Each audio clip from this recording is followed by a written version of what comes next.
નમસ્કાર વિદ્યાર્થી મિત્રો, હું મિત્ર પ્રકાશ કણજરા યુટ્યુબ ચેનલમાં એક નવી શરૂઆત કરી રહ્યો છું કે ધોરણ 10ના બોર્ડના પ્રશ્નપત્રો કે અગાઉના વર્ષમાં પ્રશ્ન પૂછાયેલા છે એનું આપણે એનાલિસિસ કરીશું, એનું સોલ્યુશન કરીશું. દરેક વિષયનું ગણિત, વિજ્ઞાન, સમાજ, ઇંગ્લિશ બધા વિષયનું સાથે સાથે આ 2017નું પેટર્નનું પેપર છે મિત્રો. એટલે કે આગળ જ્યારે મારા સમયમાં હું લગભગ અરાઉન્ડ ભણતો હતો ત્યારે આ રીતના પેટર્ન હતું, 50 માર્કના એમસીક્યુ અને 50 માર્કની થિયરી.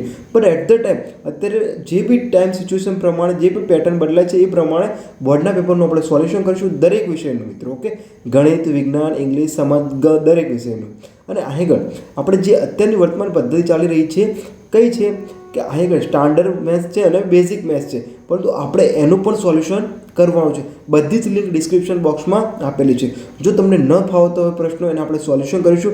નીચે ડિસ્ક્રિપ્શન બોક્સમાં મારી લિંક આપેલ છે, ત્યાં મને તમે ફોટો પાડી અથવા તો ક્વેશ્ચનનો ફોટો પાડી મને મોકલી આપો, જેથી કરીને આપણે યુટ્યુબના માધ્યમ દ્વારા શીખી શકીએ કેવા ગણિતના પ્રકારના દાખલો સોલ્વ થઈ શકે છે.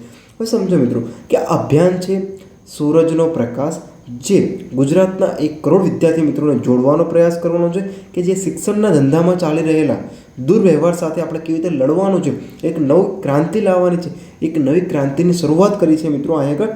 કારણ કે શું છે કે દરેક વખતે બીજા લોકો કોઈ સ્ટેપ લે એના કરતાં હું પોતે સ્ટેપ લઉં તો એવું તો આગળ આવડે છે, શીખવાડવાનો પ્રયાસ છે અને મારું ડ્રીમ પણ છે, મારો પેશન પણ છે ટીચિંગ. તો હું 100% શ્યોર છું કે એઝ એ ટીચિંગમાં હું એક best of the best priority હું તમને કન્ટેન્ટ શીખવાડી શકું મિત્રો.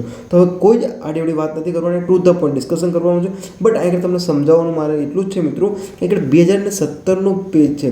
કયું છે? 2017નું પેપર છે. તો મિત્રો ખાસ કરીને ધ્યાન રાખજો કે જ્યારે પણ આવનારી પરીક્ષા હોય છે એ દરેક પરીક્ષામાં શું છે કે કોઈ પણ ક્વેશ્ચન શું છે આડકતરી રીતે રિપીટ થતા હોય છે. તો આપણે બધા જ પ્રશ્નો જોઈશું 2017થી લઈને 2025 અને 30, 26 એટલે જે પણ કંઈ અપડેટ થતા હશે એ બધા આપણે અહીંયા પ્લેલિસ્ટમાં જ મળી જશે. દરેક વિષયની નીચે પ્લેલિસ્ટ મળી જશે.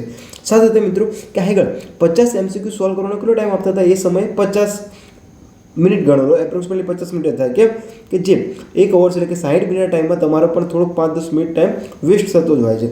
તો શું છે બેટા કે આ પ્રશ્નપત્ર ભાગ 1માં હેતુલક્ષી પ્રશ્નોનો એમસીક્યુ નંબર કેટલા છે બેટા? 50 એમસીક્યુ આપતા હતા. કેટલા આપતા હતા? 50 એમસીક્યુ આપતા હતા. ઓકે, તો બધા જ પ્રશ્નો કેવા હતા બેટા? ફરજિયાત. કારણ કે કોઈ પણ એવા નેગેટિવ માર્કવાળું મતલબ સમજો ને યાર, સિમ્પલ છે કે 50 એમસીક્યુ છે તો બધા ફરજિયાત, કોઈ ઓપ્શન હોય નહીં. શું કહે છે બેટા?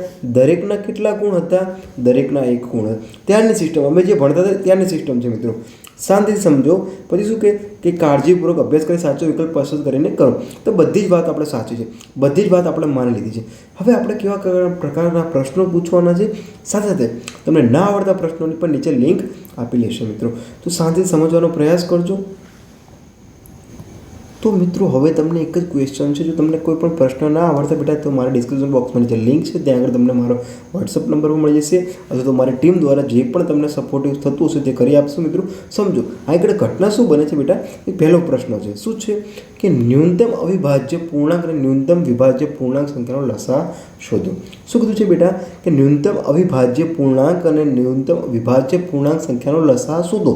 તો સૌથી પહેલી પ્રાયોરિટી આપણને કેવી રહેવી જોઈએ બેટા? કે આપણને લસા શોધતા આવડવું જોઈએ. શું શોધતા આવડવું જોઈએ? લસા શોધતા. પછી આપણે એને આગળ જોઈ શકીએ છીએ. તો સૌથી પહેલાં બેટા આપણે લસા જોવું. તો લસા ફોર એક્ઝામ્પલ કે હું 2 અને 4નો લસા શોધો તો આગળ સૌથી પહેલાં 2ની ઘડીઓ ચલાવીશ. 2 એકા 2, 2 2 4. પછી આગળ 2 1 1. તો લસા કેટલો આવે બેટા? 4. કેટલો આવે? લસા 4 આવે.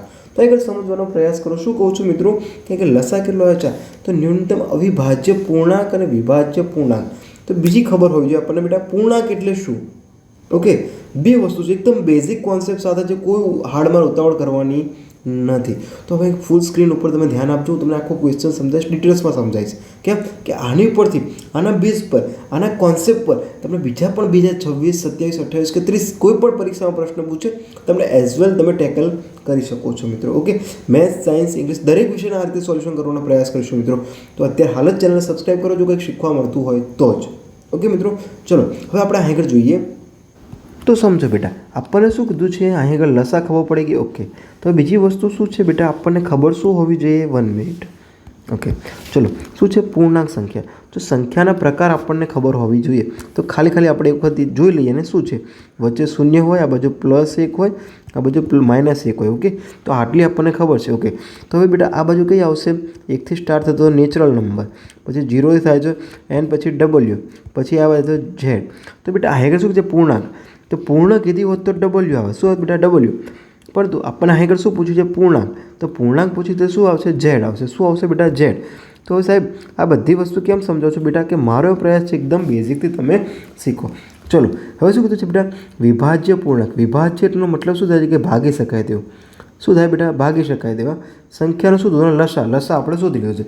તો હવે આપણે આગળ જોઈએ શું ઘટના છે. જુઓ, અવિભાજ્ય પૂર્ણાંક ન્યૂનતમ એટલે બેટા શું થાય? કે નાનામાં નાની, નાનામાંથી અવિભાજ્ય સંખ્યા. તો નાનામાં નાની અવિભાજ્ય સંખ્યા એટલે શું આવશે બેટા?